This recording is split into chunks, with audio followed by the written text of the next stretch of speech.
Welcome back to the Carolina Boys Sportscast. It's your host, C-Dog, coming to you live with a new episode. Got my co-host, JollyJ. What's up? How's it going, C-Dog?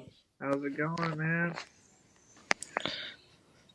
So how'd I feel catch up on the games this weekend? Oh, man, it was wonderful. Last week, I was kind of MIA. We put the butt cut on Mississippi State. Came out and played all four quarters. I believe it was like 41-21. But this weekend game, everybody thought last weekend was a trap game for all the top five teams. Anyway, in the SEC right now. You still got Ohio State, undefeated, Indiana, Texas A&M still undefeated, Bama, Georgia, it was Oregon, or I think it's Ole Miss. But this weekend, it was balls to the wall, boy. Indiana, they came out with a win. I think they squeaked by with a win. I forgot who they played. Ohio State played last night, played UCLA, which obviously was a dub. The one upset of the week was Oklahoma versus Bama. Number 4 Bama got taken down. Had their first SEC conference loss last night. It was 21-24. Yeah, that was definitely my prediction of Oklahoma pulling it out with against Alabama. I'm not gonna lie, I watched that game for entirely. It was pretty awesome to definitely watch that game as well. Alabama, of course, was definitely a powerhouse again after a while after being slumped for a little bit. Came back through it, and then Oklahoma coming for that win, man. That's gotta be amazing. It's to the point where underdogs. I feel like this was underdog week. Definitely close to it.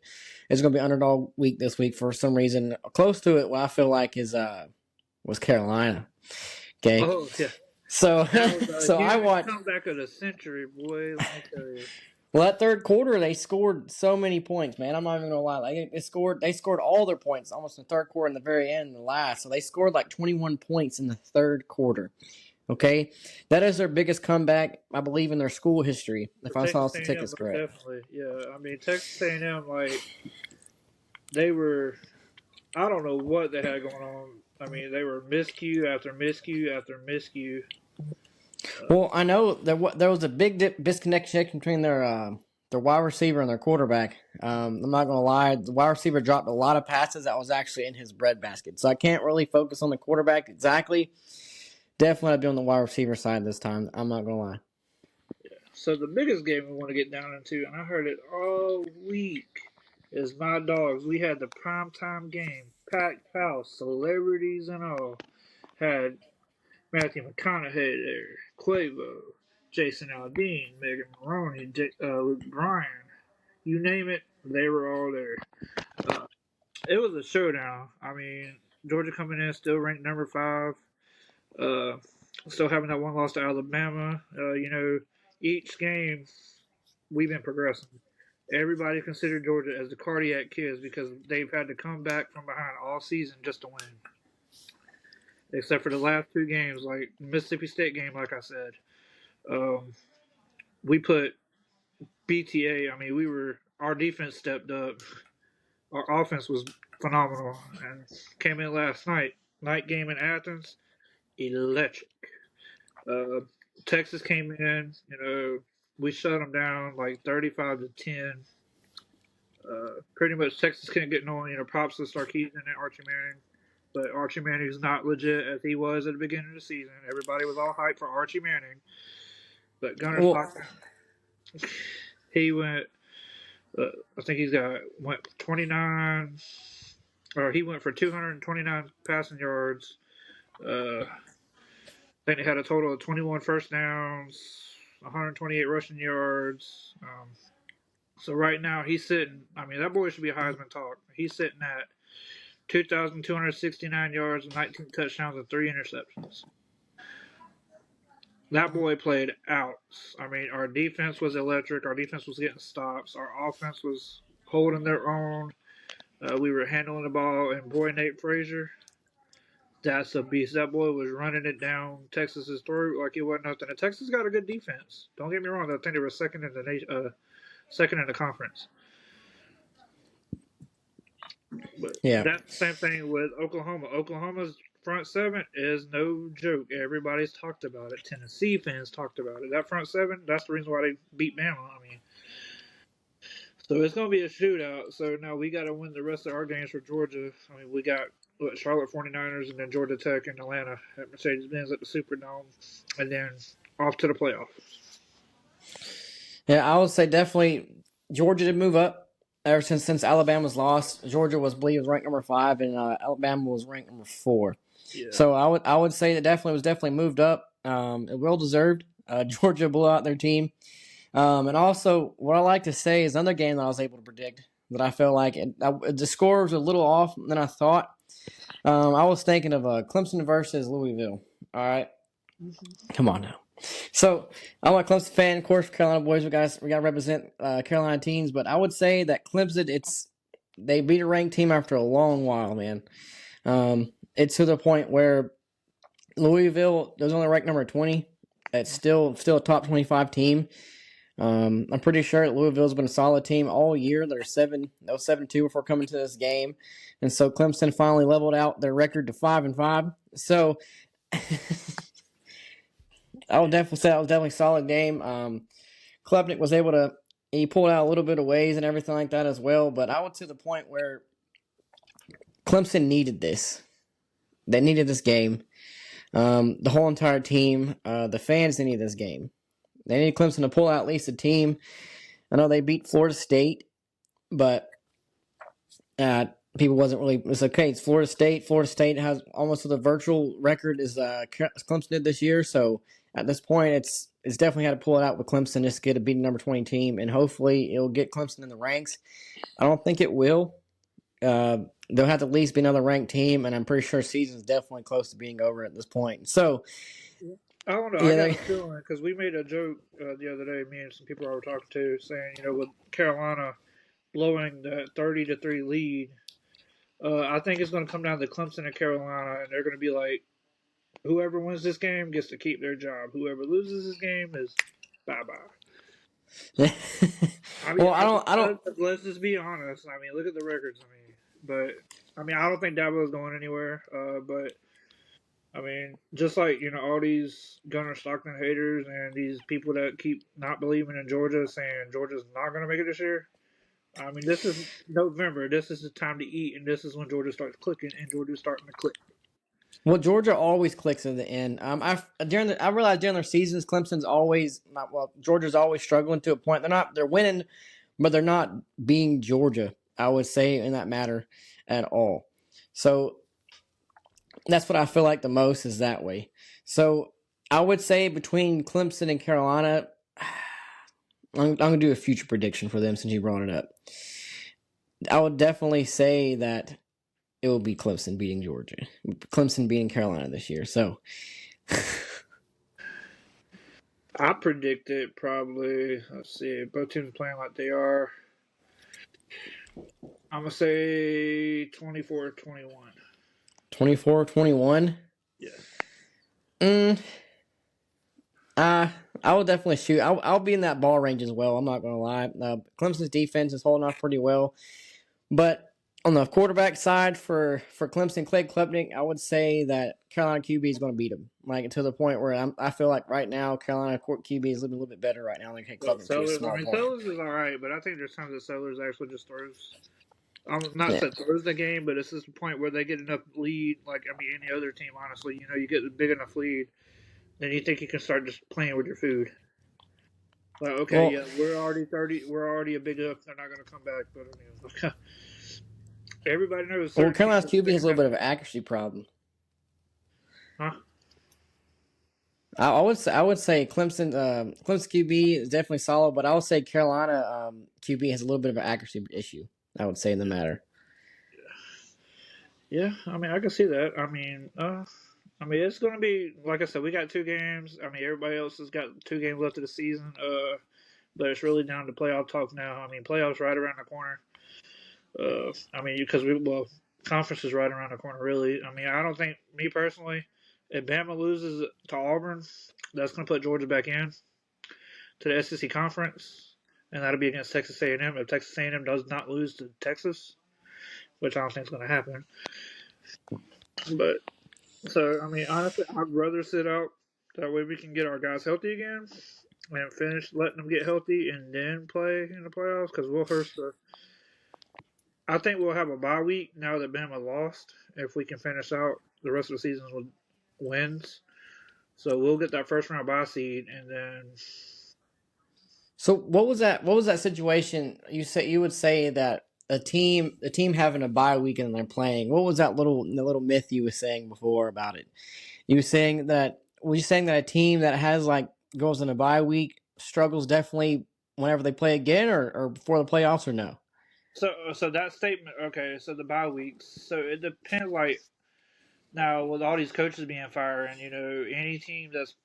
I mean, if you watched all season, any team that fired their coach and they had an intern coach come in, they played ball and basically came off a bye weekend, beat the other team that they come up like Florida. Honestly, Florida could have beat us. I mean, they had a backup intern head coach, but I mean Georgia came away with a W. I mean, because that's a rivalry game, so we own them.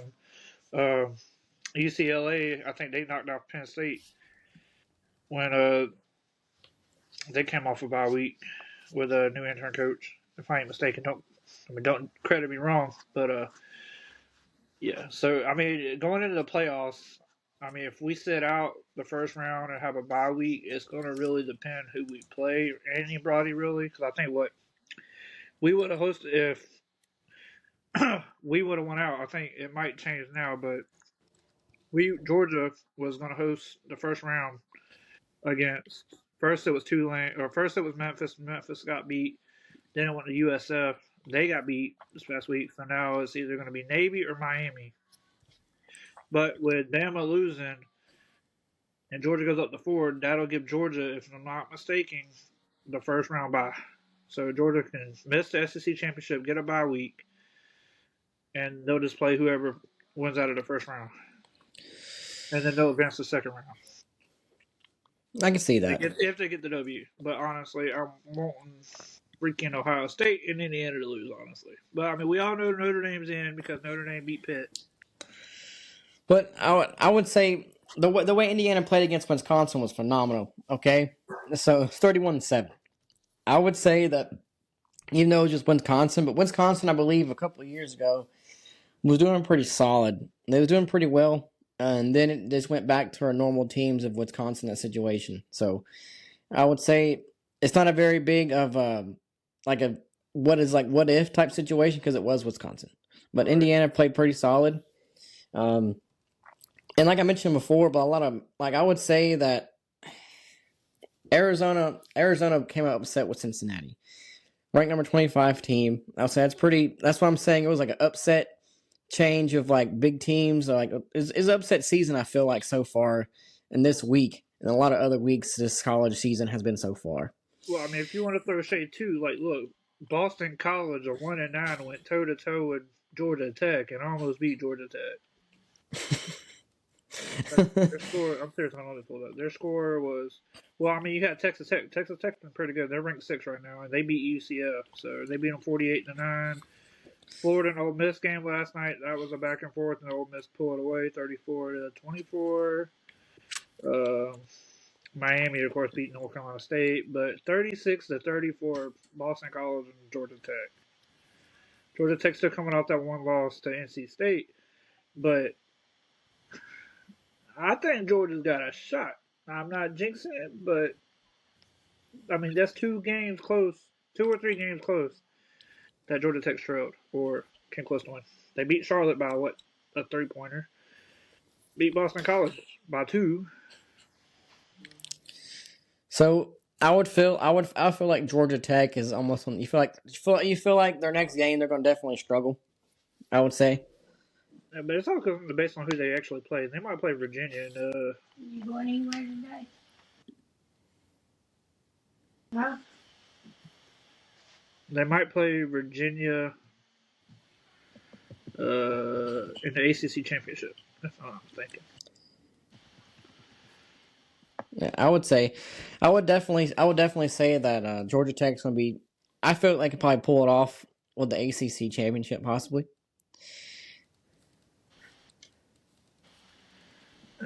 I don't know, maybe. It's all just going to depend. I mean, really, they got, like I said, the last two games of the season, so anything can happen the rest of two. I don't know. Let's just Yeah. wait and see what happens. I'm waiting for Tuesday for the college football playoff rankings to come out because I'm really interested to see how the trees fare. Who do you think's gonna knock off number one team Ohio State? Give them their first loss. I'll say Michigan. Michigan? Yes. Why? Because Michigan came back. Well, wait. Well, you know what is really shocking me, and I'll get back to Michigan. Navy beat South Florida yesterday, 41-38. That was all. That was all Navy. But Michigan, they beat Northwestern by 2 points from a Mm-hmm. comeback. But what really going to shock me is if they sneak old Diego Pavia and Vanderbilt into the playoffs. They have. I would definitely. I would say let's give Vanderbilt a shot with it. I would say to the point where Vanderbilt they've been proving themselves all season. Mm-hmm. They really have. So they prove themselves all season, and their quarterback's amazing. A lot of individuals are actually looking into them. I know we mentioned them before in our other episodes as well, but they have been proving themselves, and as well as I would say, big name people is looking at them at this point to make sure they don't go down the same paths. And we mentioned the individual before, the NFL player or former. So it's kind of like I would say they definitely need to be in there in that situation. I really root for them to go into it, and it'd be crazy if Vandy pulled it off. So Yeah, that would shake up the tree if Manny can go in there and run the table. Like, that'd be funny if they played Georgia. But honestly, I think I got Georgia versus Miami. Carson Beck versus Leonard Stockton. That's going to show who the real dog is. I yeah, guarantee Georgia will play the first round of the playoffs or the second round. yeah, but it definitely has to push comes to shove in that situation as well. Whenever we definitely our next episode and we get the rankings and stuff like that for the playoff rankings and everything, that would be nice. The top 12 would be amazing. But I know you're a Georgia fan. Yeah. So you got to be a little unbiased in this one. So how would you feel who do you feel it can pull off for the Natty, the national championship, besides Outside Georgia? looking in as a Georgia fan, Mm-hmm. like not being a Georgia fan, but outside looking in as a college fan. Absolutely. I would probably say because Bama they went out there, and so I could see. Depends on who they put in. I can give it Ohio State versus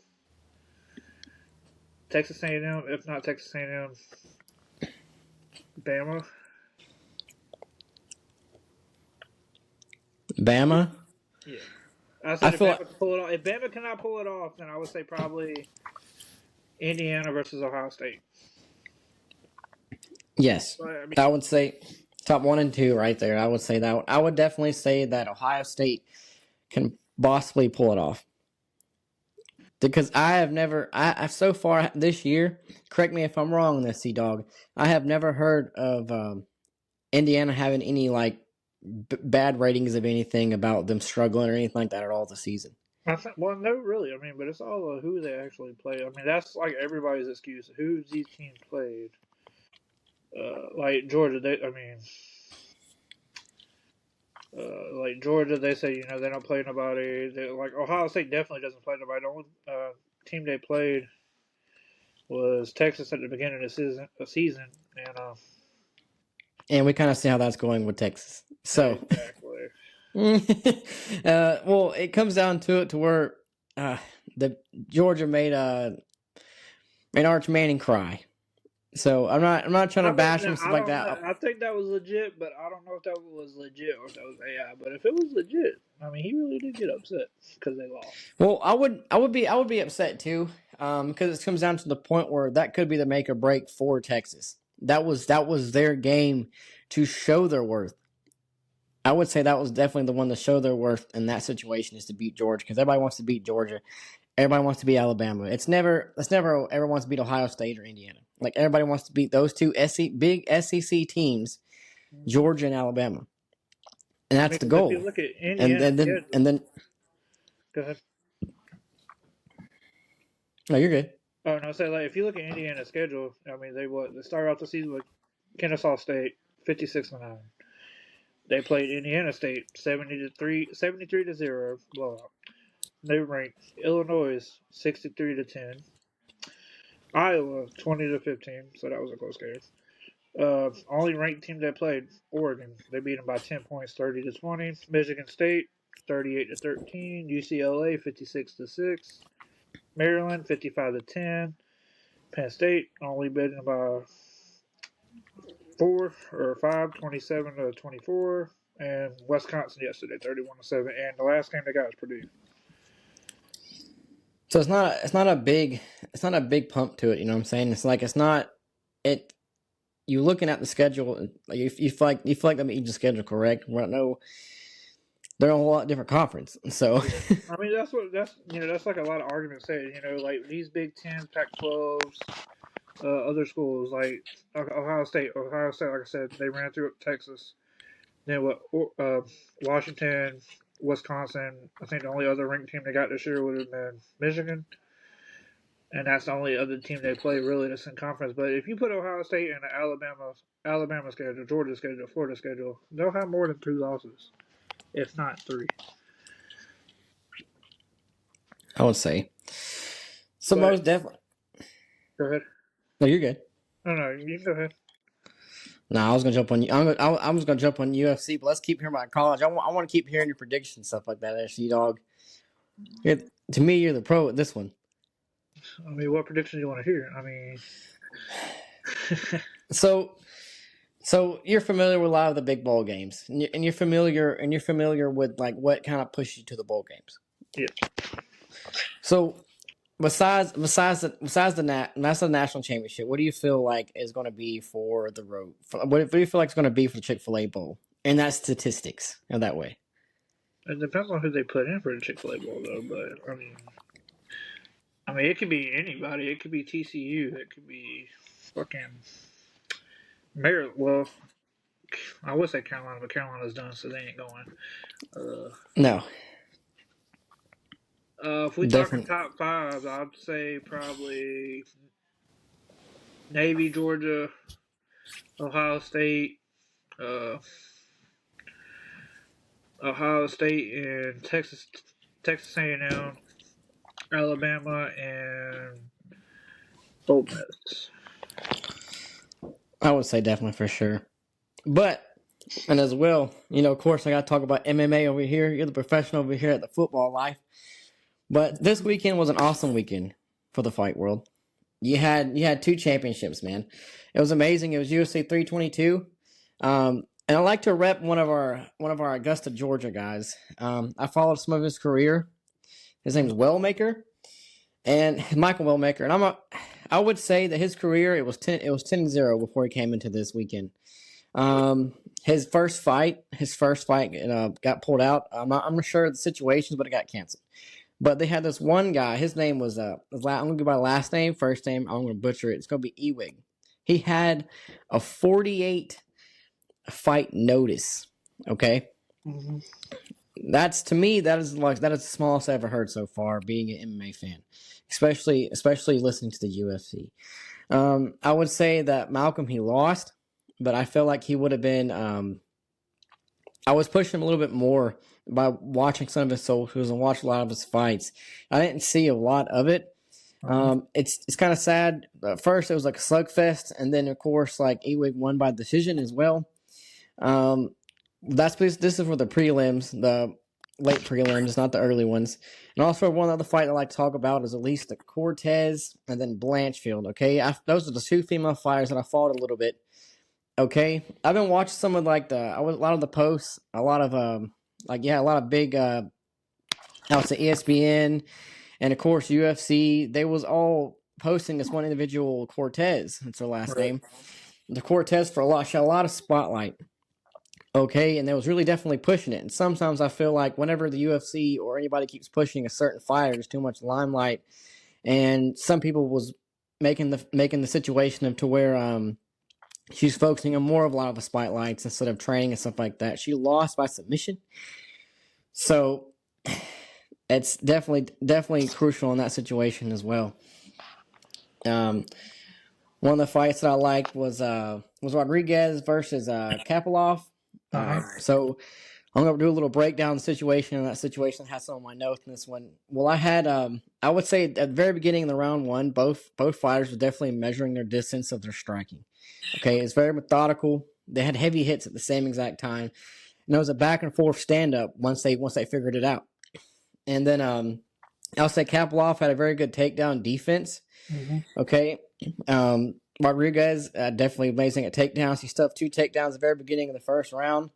And I would say that the whole entire fight was mostly just stand up because Rodriguez could not get his ground game at all in that situation. It was amazing. I know at one point, some of the statistics, he was like, Kapilov had like 4-0, like of just stuffing these takedowns, man. It was amazing. And then Rodriguez still won by decision. So it comes down to the point in that situation right there as well. And I like to say Bo Nickel. All right. Bo Nickel, he is had a lot of light on him as well versus Vieira. At the very beginning of the round one, there was a grappling dominance by Bo Nickel. It was amazing. His fight school definitely is a very good, strong fight school. I'm not very familiar with the name, but I was able to look it up some. It's pretty solid. Round two, I would say that it was a very strong technical boxing match for Bo Nickel. It was clean, it was cut, and it was amazing. It was solid. I would say definitely showed his skills in boxing. And after his most recent fights he had, he definitely just liked to show that he was still there. And then, of course, what was pretty nice is the third round. Okay, the third round, man, it was a roundhouse kick to the head, and of course, Vieira went down. That's all I needed. Just a couple strikes afterwards, but that was it. It's KO for Bo Nickel, and it was awesome. It was an amazing fight. That was early prelims. Well, actually, that was the late prelims as well. But some of the results that we have for a lot of the UFC, for the main card. Stand by for me real quick. So it was double championship for me. Of course, you had Bennett winning by St. Denis. He won by 16 seconds in the first round KO knockout. That's pretty solid. That's amazing. Leon Edwards versus Protz. I would say I was rooting for Edwards in that situation. He's been showing a lot of he's former champion, so he's showing a lot in that situation in welterweight. So it's to the point where he lost round 2 also by KO. So I would say that the first three fights in the main card all ended in the first and second round. Okay, all by TKO and KO as well. I didn't get to watch those fights as much. That's from off the results to him, unfortunately. But he had a Valentina, okay, versus Weili Bang. It's Wong, I guess I would say her name. Valentina, to me, she's an amazing fighter. Okay, definitely solid. She became double champ in that situation. So she won the flyweight championship. That was the co-main.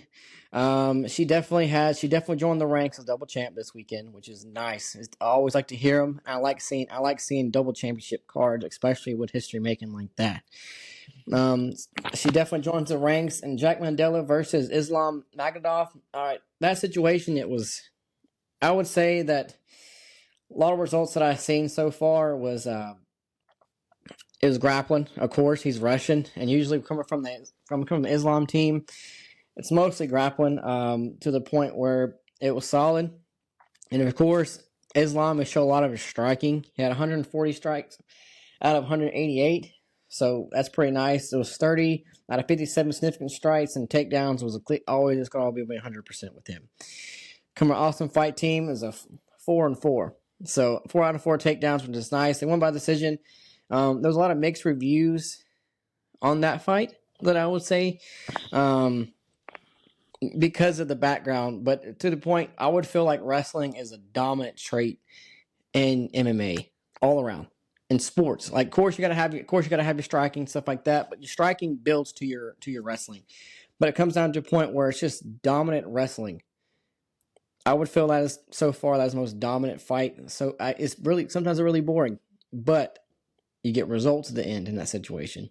Right. So that's what I feel like the most. because I had to get my breakdown. Of course, LFA, they had fights, I believe, on Friday. I'm going to get some of the results and everything like that as well. I wasn't able to watch none of their fights from UFC Fight Pass, but definitely got to catch on to it some more as well. So, for the upcoming events, Sea-Dog, what is your predictions? Start to finish. For college football? Absolutely. For us, I always like to throw us first up. So I feel we can go in this weekend or next weekend's game against Charlotte 49ers. I think we can rest a couple of people that we need to because, of course, our star linebacker, C.J. Allen, he went down with an injury like late first quarter, I want to say late second quarter, with a knee injury, but he said he was fine, and they said he was fine. So I think he just kind of got a stinger in his knee because he walked off on his own. I think he came back running out, but just didn't play. So I feel if we can set our guys up, I think we can easily handle Charlotte 49ers. I mean, they got a 1% chance to our 99% chance winning. So I'll see us going 10-1. The real other really test is non-conference, and that's Georgia Tech in Mercedes-Benz Stadium on Black Friday. 3:30 game, which I'm kind of going to be upset because I really wanted to go to that game this year. But I mean, it's going to depend on what Georgia Tech team shows up and what Georgia team shows up. If our defense can play lights out with 49ers, Charlotte 49ers, and actually play all four quarters with Georgia Tech, I give us 11-1. Bama, I mean, they're two losses now. One loss in the SEC conference. I could see them going 12-1, 11-1. No, wait, yeah, 11-1. Because they got Eastern Illinois and then they got Auburn. I mean, it's at Jordan Hare at night, so that'll be some voodoo crap. So I mean, it's an Iron Bowl, so I don't think Auburn can beat them because Auburn is completely trashed. Um, I mean, let's just be honest. I mean, they lost their quarterback, or backup quarterback. Their coach got fired. Everybody's leaving. The recruits are leaving. Ole Miss, or not Ole Miss, Ohio State. They'll probably have one loss to Michigan, and they'll squeak by and probably win the Big Ten championship, maybe. Indiana, same way. Texas A&M, I think they'll win out and they'll beat Texas in the last game of the season. So, I mean, it's going to be a prediction. Like I said, if Bama loses at least one more game, or at least the Auburn game, then it'll be Georgia versus Texas A&M in the SEC championship. If not, I mean, I see it's going to be a different slate in the playoffs. Yeah, I would say for week 13, this coming up week, I feel like I would definitely say Texas A&M probably pull out in Sanford. I feel like all these games are going to be definitely. There's not going to be much big change at all this weekend. I don't feel like it's going to be like this week at all. I feel like Ohio State's could definitely pull out against Rutgers. Oklahoma is definitely going to pull it against Missouri. And I would say for definitely Notre Dame versus Syracuse, the game that I'm worried about probably the most is Vanderbilt and Kentucky. Diego, I feel like Kentucky could probably put up a fight. Huh? Is it at Kentucky or is it at Vanderbilt? It's at Vanderbilt. Yeah, Diego's going to manhandle him. You feel like it's gonna be domination. It's gonna be domination for Vandy. Yeah. I mean, I don't really like Diego Pavia, but I mean, he's playing lights out. I mean, he did that lawsuit and just to be able to come back another year or whatever he did to be able to come back another year. But he's playing like this is an underdog story. So it's like he wants to win a Heisman Trophy and he wants to win an Natty. Yeah, But and I feel like Heisman contention, so Gunner needs to be in Heisman.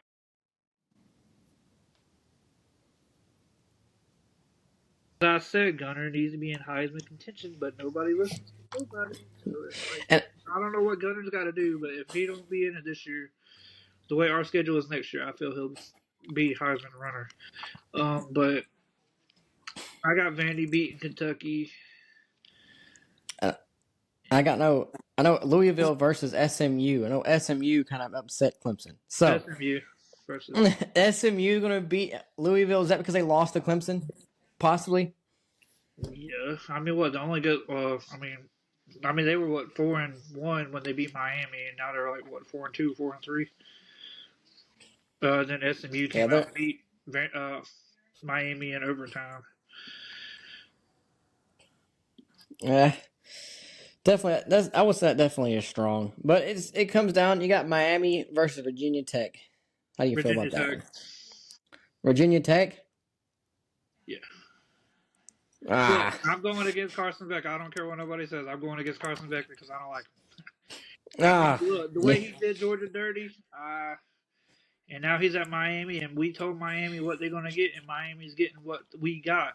But I mean, I give him credit. He balls out, but I just can't do it. I just can't stick with Miami. ah. That's not good at all, Sea Dog. You got to stick with him. And you got Clemson versus Furman. I'll give Clemson that. It depends on what Absolutely. Clemson shows up I would. with. It depends if Clemson shows up. It'll be definitely be nice. If Clemson played against they did against Louisville, it would definitely be solid. If they show up as Clemson, that would be great. And then you have I'm pretty sure you got. I hate to even mention these other games that we have coming up because it's to the point where one. I'll probably got two more. You got Tennessee versus Florida. That could be a trap game, honestly. It depends on what Florida team and what DJ Lacroix shows up. Since they got that intern coach. Uh, and if Joey Aguilar can actually step up for Tennessee, I'll say Tennessee. Yeah, I would say. And you got one more. You got Georgia versus Charlotte. Oh, dogs all day long by pity. I know I was going to trick you up, but make you think about that one a lot. I'm like, I mean, look, that's all. I mean, it may not be pity, but I'll say 45-3. if Charlotte wins against GA, that would UGA that would definitely be I would go back to being very a Bubble upsetting. hater. That would definitely that'd be very upsetting. Because that would completely throw everything in the wrench for UGA in this situation at all. I would say that definitely for sure.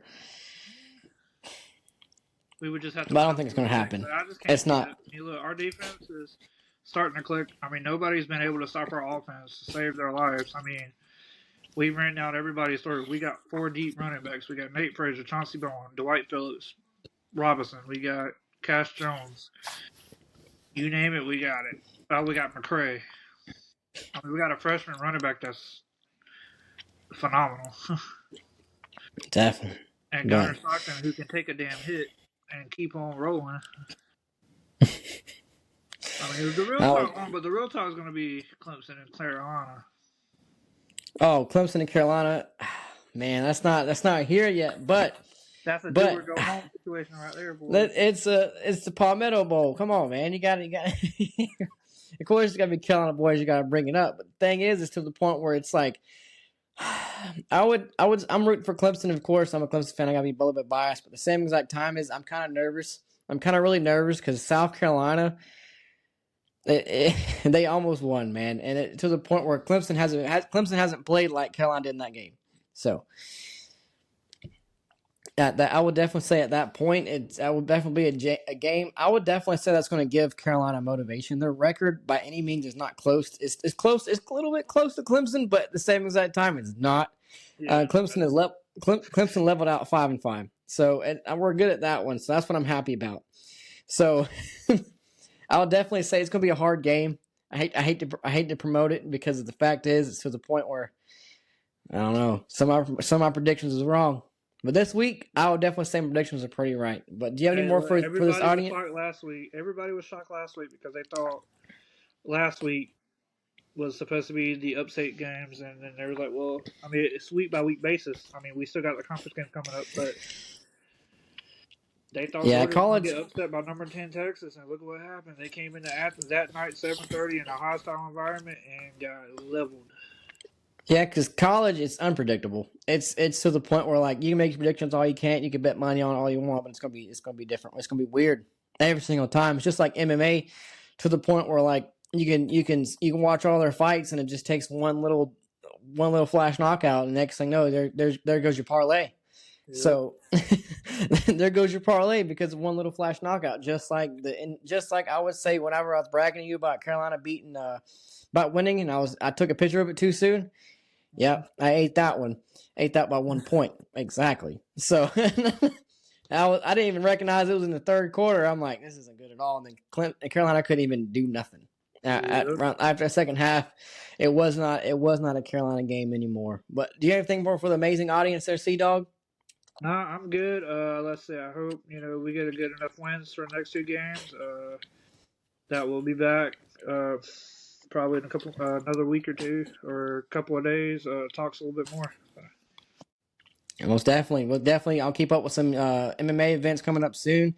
Definitely hear it for next week for our results of our predictions. May hopefully become correct with it. Thank y'all so much for listening to us. Catch us on your major platforms. Thank you. Thank you.